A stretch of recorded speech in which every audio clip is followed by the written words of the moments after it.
السلام عليكم ورحمة الله وبركاته. وما خلقت الجن والإنس إلا ليعبدون. I did not create the jinn kind or the mankind except to worship me. We all know very well what our purpose in this life is. That is to live our lives according to the directions and the guidance of Allah subhanahu wa ta'ala, and to please Allah, to earn His pleasure subhanahu wa ta'ala. But then we wonder why at times we don't find time to worship Allah Azza wa Jal. We don't find time to learn the Quran. We don't find time to learn our Deen. We don't find time to fix our prayers, to remember Allah subhanahu wa ta'ala. That is because we fill our lives with many things. And one of the things that we fill our lives with is desires. They may be good desires, they may be bad desires, right?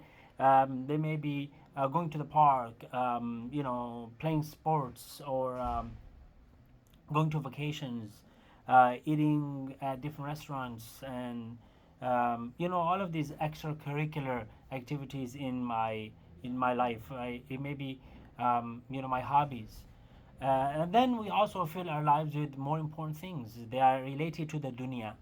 And they may be our family, they may be our spouse, our children, our jobs, our bills, our homes, and so on and so forth. They're important things, but they're related to the dunya.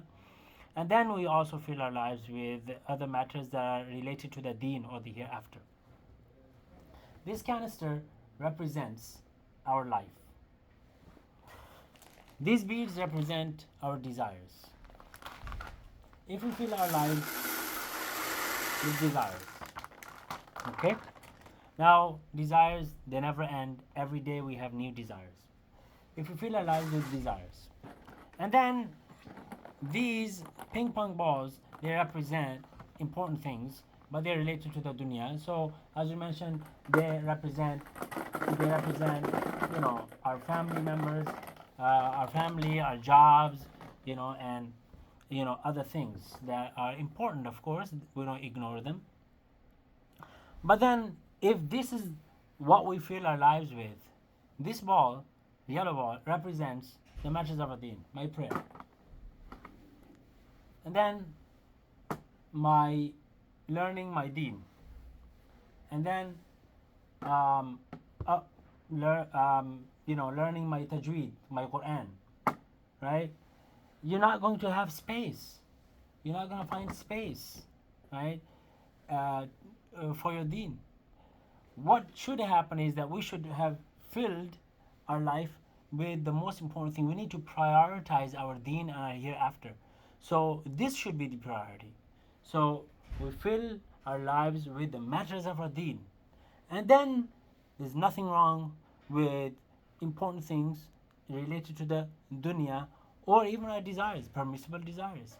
But the issue is on prioritizing things in our lives.